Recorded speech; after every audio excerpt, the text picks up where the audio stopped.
She has won the right to rest peacefully in Texas waters. Howdy and hello, I'm Travis Davis, Vice President of Ship Operations and COO for Battleship Texas Foundation. Hey, here's a quick little update of what's been going on the ship, and I'm going to give you a little top-down view from the main mast so you get a better view of what's going on. So since our last update, we pulled up the majority of the wood on main deck. You can see over here on the port side, the whole deck is up. You can see the rusty failing primer underneath, the rusty steel deck peeping through. We have turret 3, the watersheds for turret 3. There's the right watershed, that would be the port side of turret 3, the front watershed of turret 3, which goes right there, and then of course the left side or the starboard side of turret 3, its watershed is on right now, and it will be pulled off in the next day or so it can get welded on the underside just like these guys have. And as we're doing the blasting and painting the deck, those guys will get blasted and painted and set back in place and installed. Over here on the starboard side, we blasted and primed everything, all the steel deck. We've done a lot of repairs on the steel subdeck. You can actually see some where we haven't touched up the primer yet. It's right there, the little bare spots. And you may be noticing that a couple of the big things that we just put down are the foundations for 5 of the 20mm mounts. So at this point we will have, by the time we're done blasting and painting and welding on the main deck, probably in the middle of December, we will have all of the ship's 20mm foundations down. So if you know anyone who has some spare Mark 10 20mm gun mounts, we'd love to talk to them. Cool thing from this vantage point that we can see, it's easier to see it from up here than it is down on the deck, is you can see where the transverse armor, so that, let's zoom in here, that diagonal piece right here, right there, running across, right there. So that is the top cap of the transverse armor at the marine space.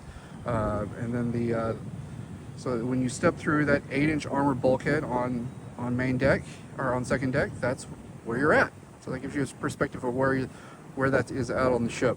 The other thing I want to point out to you is you see these squares here, and here, there, and continue forward, and there's one more back here. Those are for the foundations for the ship's coaling capstans. So those capstans came up through the deck. They were driven by a steam engine that was down on second deck, and they would handle the coal winches, or the capstans, which would then control the coal booms that were on the side of the ship to bring coal onto the ship or to drag coal bags across the ship into the coal scuttles that were on main deck. And most of those coal scuttles are up underneath that 40mm mount, that clipping room, and the air castle, and then same thing on this side. So most of the coaling scuttles are midship, just like the bulk of the ship's fuel tanks are midship, because a lot of those coal bunkers were converted into fuel tanks. Another thing I want to point out that you can see from up here that we really haven't seen before, let me zoom out, is it's kind of hard to see right now, but there is a rectangle right here that runs up through this hatch, a series of hatches right here, right through there, and on around and back. So that's what's called the engine hatch.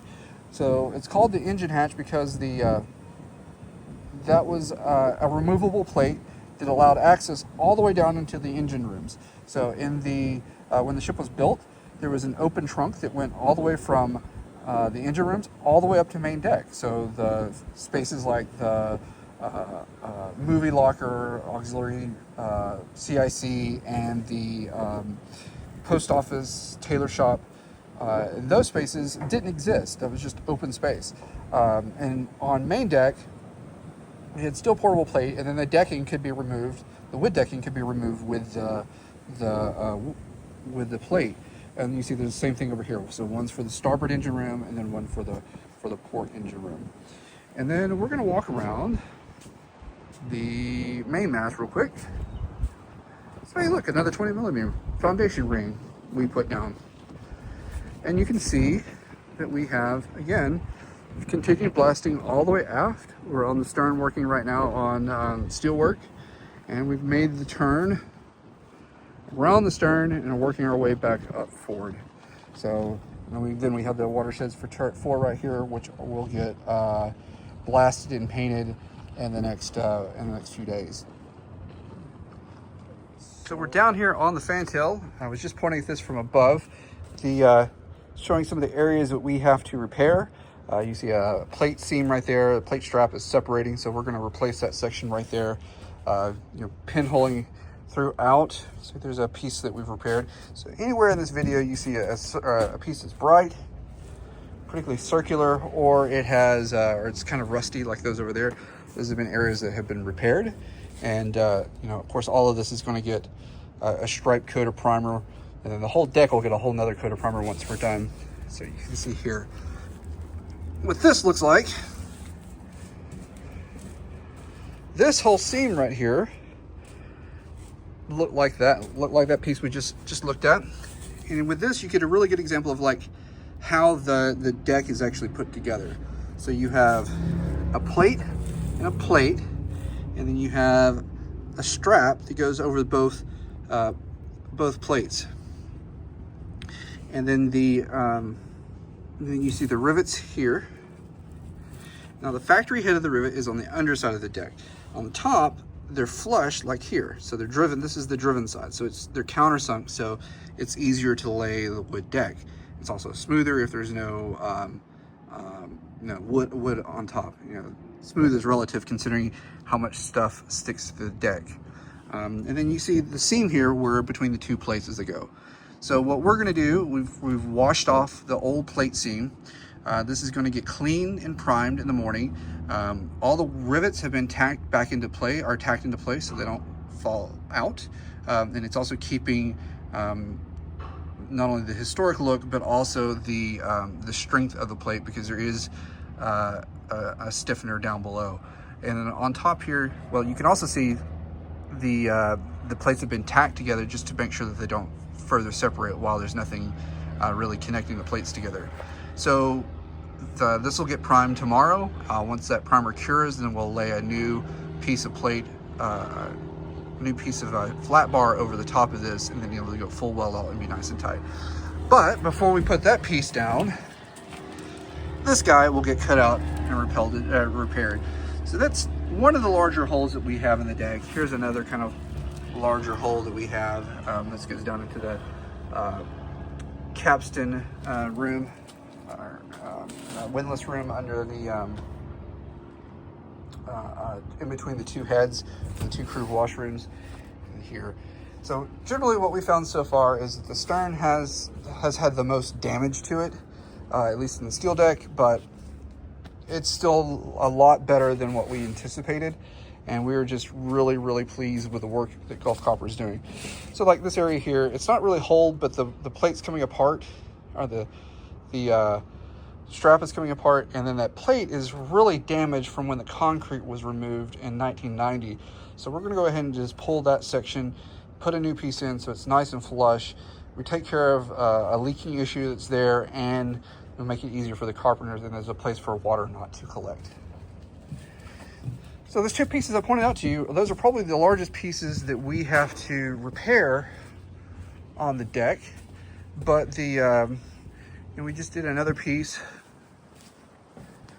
right here, so around this hatch.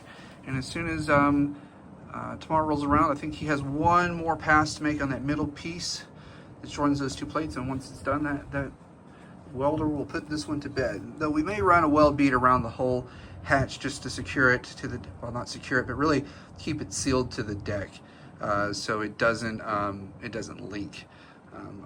Everything that we're doing right now is not only about accuracy, but also trying to prevent the ship from leaking further and prevent further deterioration, because we want the ship around another 111 years. Among the other work we have going on right now is we are laying the 01. We couldn't really see this from the main mast because there's a lot of stuff in the way, a lot of ship in the way. But our carpenters, Gulf Copper carpenters, are well underway and laying new wood. So we have most of the planking being fitted out and going. These guys are actually where they go. And these boards right here are kind of roughly where they go. They've been kind of cut to length, but they're not really in place. So yeah, they look a little wavy, but once they get cut and then the bolts set and the studs down, they'll be straight as this. And they've already gone through and put most of the margin pieces, got them measured, and we're putting studs down and getting ready to bed those margin pieces down. So you can see the studs there as I go around, and for those margin pieces to go. And then you can see the holes here, right here. Those are the original holes that bolted the wood to the deck. So largely, we're using those wherever they're open.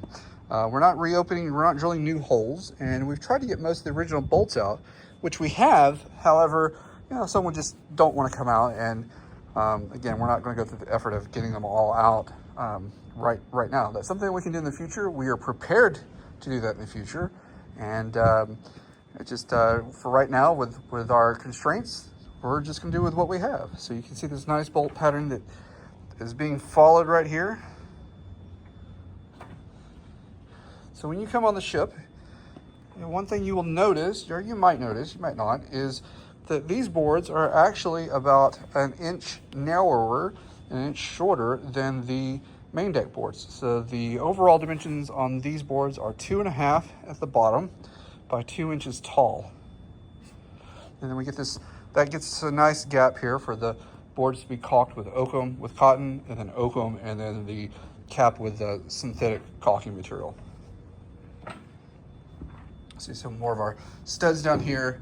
Those boards have been, are being fitted into place right now, and then will be, actually they've already been bedded, and then they will be caulked fairly soon with, again, the oakum, cotton, oakum, and then the 5200. So that's our first section up here that's nearly done. And again, as we walk around here, we have a lot going on.